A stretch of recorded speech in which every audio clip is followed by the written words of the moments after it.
So my name is Aaron Blocker. I'm a patient advocate, and consultant. I live with a couple of chronic illnesses. I live with Crohn's disease, which is a form of inflammatory bowel disease. I was diagnosed with that when I was 17 in 2009. And then I also live with an ultra-rare genetic metabolic bone disease called hypophosphatasia. This disease I was diagnosed with in 2017 when I was 25 years old. But I had experienced symptoms of this disease from birth. It's extremely rare. My specific version affects 1 out of about 250,000 people. So it's very hard to diagnose, very hard to catch, because not many physicians know about it. So if they don't know about it, don't know what to test for or look at, it's very hard to diagnose. When I was diagnosed with Crohn's disease back in 2009, I was 17. I did not know anybody with the disease. It was new to me, new to my family. And I was a 17-year-old kid. I was getting ready to start college and, move on with my life and start this new chapter of trying to figure out what I wanted to do with the rest of my life. But I was diagnosed with this disease. If you don't know what Crohn's disease is, it's a form of inflammatory bowel disease. Symptoms range from nausea, vomiting, diarrhea, bloody diarrhea, skin issues, joint pain. You can have constipation. It's much more than just a GI disease. There's malnourishment. And when I was 17, I'm 5'10", and I weighed 100 pounds. So it was very, very big and affected me really bad. I was initially put in the hospital when I was diagnosed with Crohn's disease, and I spent about 2 weeks in the hospital, and it was my first semester of college as well. So I was a relatively healthy kid, at least I thought, and then all of a sudden I was thrust into this world of being chronically ill. I went from taking no medicine to taking 15 pills a day. Eventually I got on IV infusions, and now I do injections. So after I was diagnosed, I knew that I wanted to meet people with this disease because I didn't know anybody. And so what I did was I started a Facebook page. And at the time in 2010, this was something that was new. Facebook had been around, but pages and things like that, like online support groups on Facebook, were very new. So I did that. And here I am. It's 2023, 13 years later. That page has really grown. There's about 27,000 people on it, and it's still very active, and it's a labor of love for me. I love it. It provides support for a lot of different people and patients with this disease. And, at the time, I just did it to meet people, and then it turned into actual advocacy, helping people. I didn't know that that's what it was going to turn into, but since then, it's given me so many opportunities to share my story and help other patients, and to really try to make an impact on those living with inflammatory bowel disease. I've had opportunities to travel all over the country and consult with pharmaceutical companies and help nonprofits, and it's really a passion of mine. So fast forward to 2017 when I was diagnosed with hypophosphatasia. So like I said, it's an ultra-rare genetic metabolic bone disease. I was born with bowed legs, and then throughout my childhood I broke a lot of bones. I was very clumsy. I had a lot of bone pain. And when I was 18, they told me that my hips were dying. I had what's called avascular necrosis, and it was accidentally caught on a CT scan of my abdomen because I was being treated for Crohn's. And they came in and said, "Hey, look, you've got what we call avascular necrosis bilaterally." And I was, we're like, "Why?" And they say that it can be caused by steroid use, like prednisone, to treat Crohn's disease, which I was on prednisone to treat Crohn's disease, a very small amount at the time. But they attribute it to that. And then when I was 20 years old, I had my first hip surgery, and eventually had both hips totally replaced when I was 20 years old. And that was a really, really hard time in my life. I was trying to finish college. I was going into hopefully my senior year, and then I got hit with a curveball of, you have to have your hips replaced and you're 20 years old. And I had to take a whole year off school, and I just remember being very emotional about it. What 20-year-old has to have their hips replaced. You know, I thought that if I ever had to have that done, I'd be well into my 50s or 60s, and here I was. Nobody really understood what was going on. You know, I was not diagnosed with my rare disease yet, but I had to have that done. And it took a whole year, an entire year of my life to have all of that done. I got through that, thankfully, did all the therapy, got back to what my new normal would be after having a surgery like that. And, you know, I had some other stuff happen, broke a couple bones afterwards, and some other surgeries like shoulder. I broke my shoulder. But when I was 24, I had finished my undergrad. I was working on a master's degree. And I was at home. I was getting out of the bed, twisted, and my right hip dislocated, shifted out.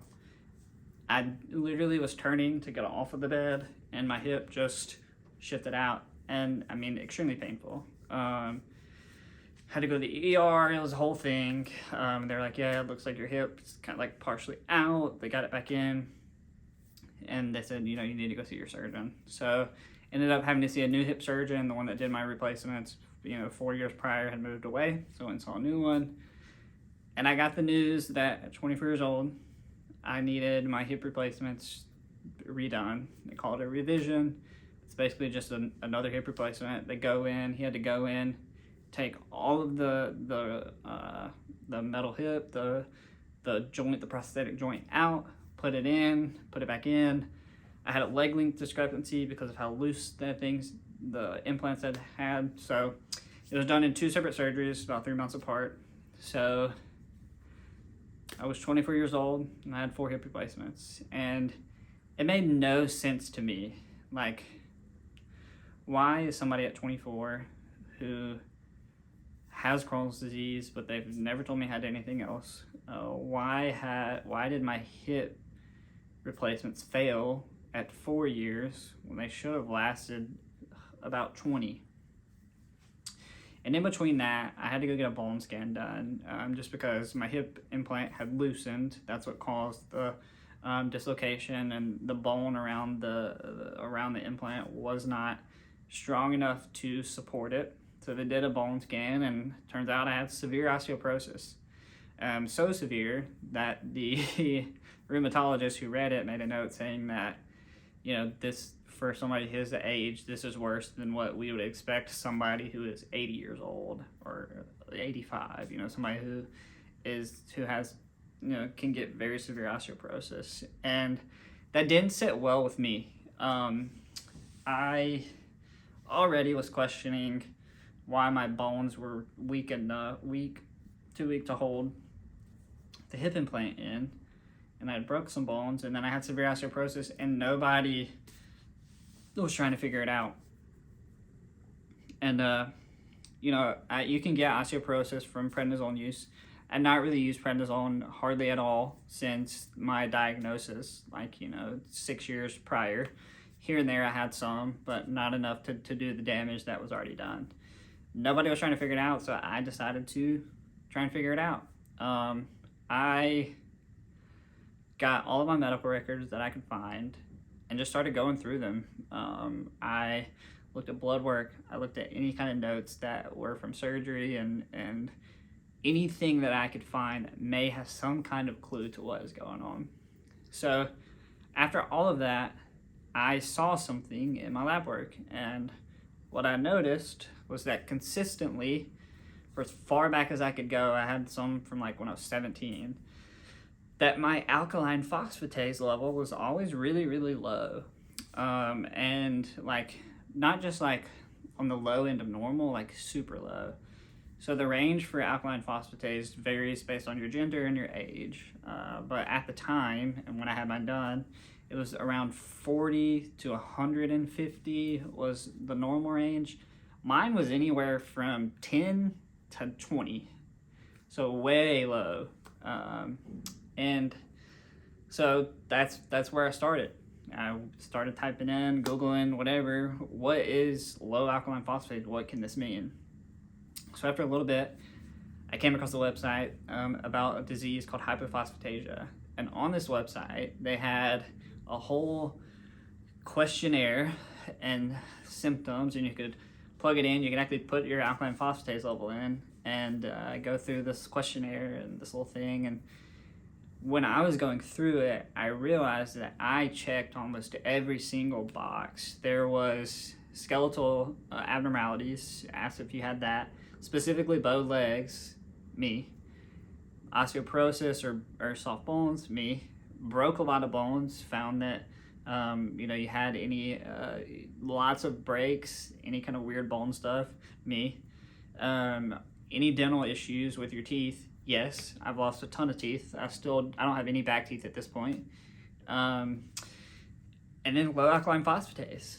And I was like, this just feels right. Like, this is me. These symptoms, everything on this list is me. And I was like, this has to be it. I had a gut feeling that this was it. Had a really good primary care doctor at the time. And I printed out some stuff. I went to him, loved him. I was like, look, I have been doing some digging. I found this, and I handed him this hypophosphatasia, little pamphlet thing that I printed out. And I was like, I think that this is me. Because he was the one who had ordered my bone scan and told me I had severe osteoporosis. And he was like, I don't really know much about this. He was like, I may have heard it here or there. He was like, but I agree with you. So he sent me to the geneticist and had a long conversation with the geneticist, had the genetic testing done, and it came back positive. I mean, I was right. And it was, I guess, like maybe a little bit of vindication or whatever you want to call it, that I was right. I had this gut feeling for a really long time that something was wrong, and if something was wrong. And the geneticist that I saw was like, I've kind of heard of this, same thing that my other doctor said. He was like, but I've never had somebody referred to me to have this testing done. And I've also obviously never had a confirmed patient, so I was his first.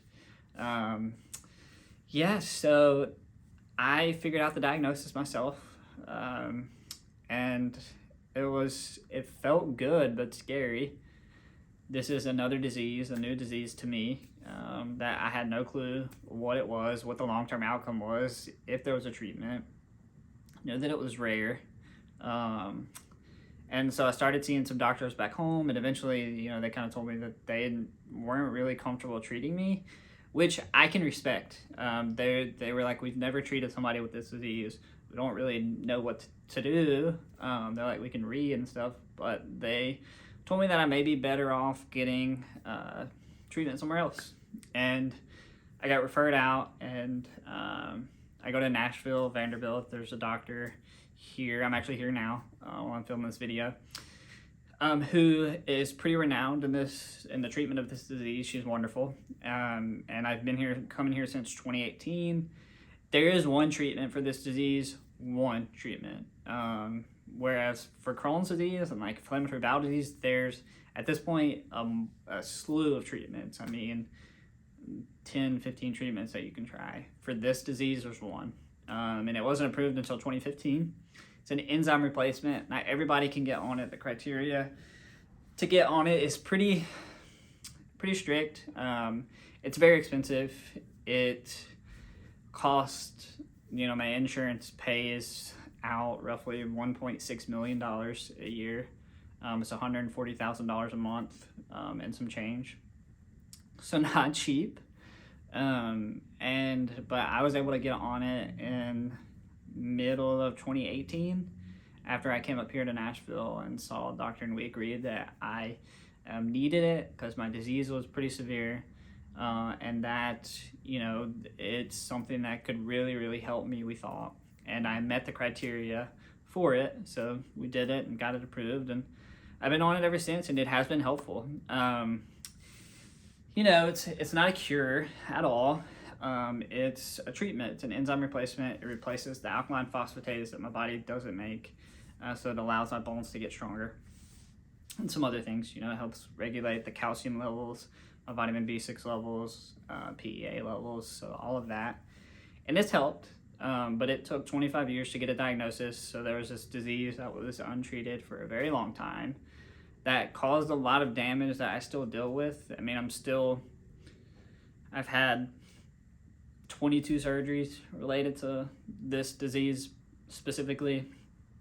Had 2 surgeries this year already. I had 3 last year, 3 the year before. So it's definitely not a cure, and it can't reverse some of the damage that was already done. But it does help. Living with these diseases is extremely challenging. I mean, I'm not gonna lie. I'm not gonna sit here and say, yeah, it's all good, it's great. It's not.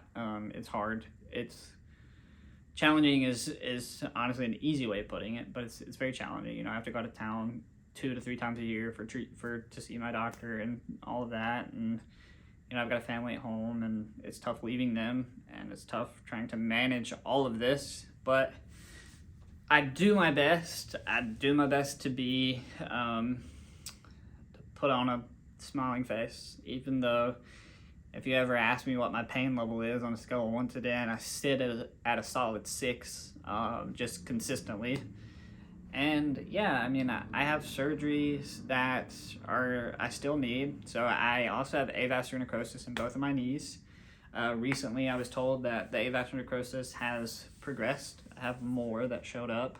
And I have a torn MCL. And so I need knee replacements. And, I've got some other bone problems that have to be treated. So it's very challenging, but I've done my best to use my situation to help others and to share my story and to hopefully make a difference so that other people don't have to wait 25 years to get a diagnosis, so that people living with inflammatory bowel disease feel like they have support, feel like they can adequately advocate for themselves. And I'm a firm believer that you're your own best advocate, especially as a patient, and that you need the tools to be that best advocate for yourself. So I hope that this channel is educational. I want to share more of my story. I want to educate people on rare diseases and inflammatory bowel disease and what all that looks like. I have a master's in biomedical research, so I do like to talk about some of the deeper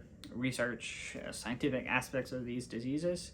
So I hope that this isn't informative, but I did want to give an introduction to myself, who I am, what I live with, and kind of what I'm about. And I just want to help other people. I want to help patients and caregivers affected with these diseases and raise awareness and try my best to change the landscape for patients for the better, so that again nobody has to wait 25 years for a diagnosis, especially for hypophosphatasia.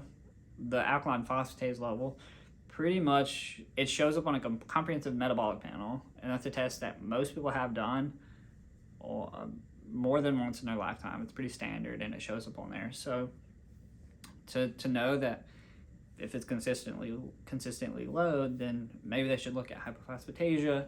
What can we do to change that? So that's what I'm working on. But again, I hope this was helpful and informative. I just want to introduce myself, and moving forward, you'll see some more videos from me. So thank you for listening. Hope you'll tune in. You can check me out on social media, Instagram, TikTok, @AaronBlocker_ at the end of it. I'll link that here in the video. Thank y'all.